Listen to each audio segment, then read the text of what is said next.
Welcome guys to my channel. तो आज हम फिर एक न्यू क्वेश्चन के साथ आ गए हैं जो कि क्वेश्चन नंबर 6 है। Exercise 3.4 chapter 3 playing with number class 6 का।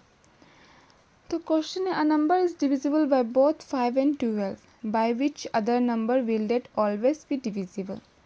तो क्वेश्चन ये कह रहा है कि एक नंबर है जो 5 and 12 दोनों से डिविजिबल है। तो अब क्वेश्चन में ये पूछा गया है कि और कौन सा नंबर से वो नंबर डिविजिबल होगा, और कौन सा नंबर है जो 5 and 12 के अलावा कौन सा नंबर है जो इस नंबर को डिविजिबल करेगा। तो ये अभी अननोन है, ये पूरा क्वेश्चन अननोन नहीं रहेगा क्योंकि हमें इसके बारे में नहीं पूछा, हमें पूछा कि वो और कौन सा नंबर है जो इसको डिविजिबल करेगा।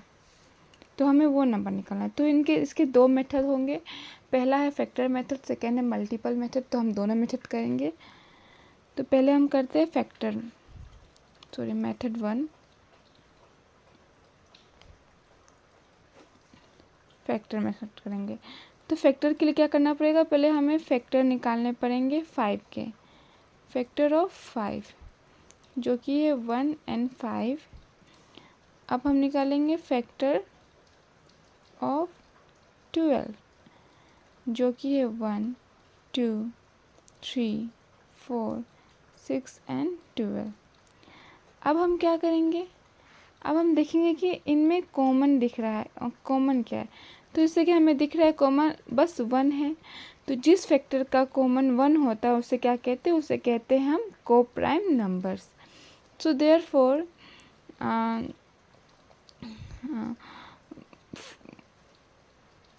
5 and 12 are co-prime numbers,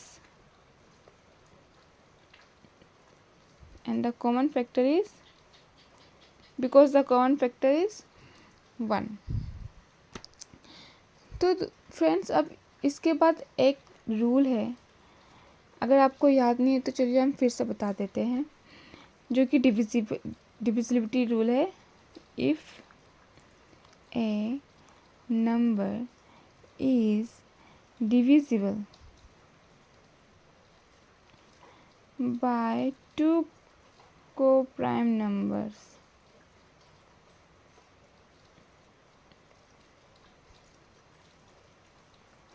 then it is also divisible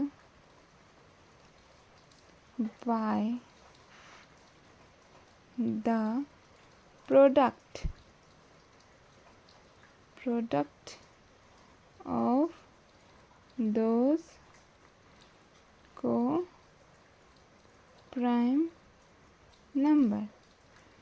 तो इसमें क्या कहा गया है कि if a number is divisible by 2 co-prime numbers, अगर कोई एक नंबर है जो को-प्राइम नंबर से डिविजिबल हो रहा है, 2 को-प्राइम नंबर से डिविजिबल हो रहा है, तो उनके जो प्रोडक्ट है वो भी उनसे बिल्कुल डिविजिबल होंगे।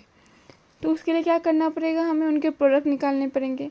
तो अभी 5 and 12 का हमें क्या करना पड़ेगा, प्रोडक्ट निकालना पड़ेगा। प्रोडक्ट के लिए क्या करना पड़ता है, इनटू। तो करने से क्या मिलेगा हमें, 60। तो 60 वो ऐसा नंबर है जो 5 and 12 के अलावा जो क्वेश्चन में दिए गए नंबर को डिविजिबल करेगा। तो क्वेश्चन इसका आंसर है 60। हमें नंबर नहीं निकालना है, हमें निकालना है कि वो 5 and 12 के अलावा कौन सा नंबर है जो इस नंबर को डिविजिबल करेगा।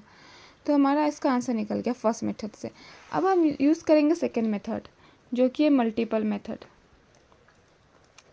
इसमें क्या करना है, हमें 5 का मल्टीपल्स लिखेंगे हम। 5, 10, 15, 20, 25, 30, 35, 40, 45, 50, 55, 60 and 65 एंड सो ऑन। अब हम क्या करेंगे, 12 के मल्टीपल्स लिखेंगे। 12, 24, 36, 48, 60 एंड 72 एंड सो ऑन। हो गया। तो अब देखिए कि हमें 65 में भी है, 12 में भी है। तो इसका डायरेक्ट आंसर निकल गया जो कि आंसर है 60।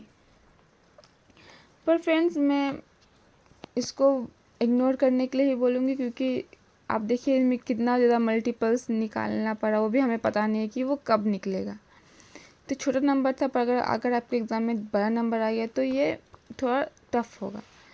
तो सबसे बेस्ट मेथड है फैक्टर मेथड, आप इसको यूज़ कीजिए, आपका आंसर फटाफट भी निकलेगा और आपको अच्छे से समझ में भी आएगा। तो अगर आपको ये पूरा वीडियो समझ में आया, क्वेश्चन समझ में आया, आंसर समझ में आया, तो आप प्लीज़ वीडियो को लाइक कर दीजिए, शेयर कीजिए और सब्सक्राइब कीजिए। और बहुत बहुत शुक्रिया यहाँ तक देखने के लिए।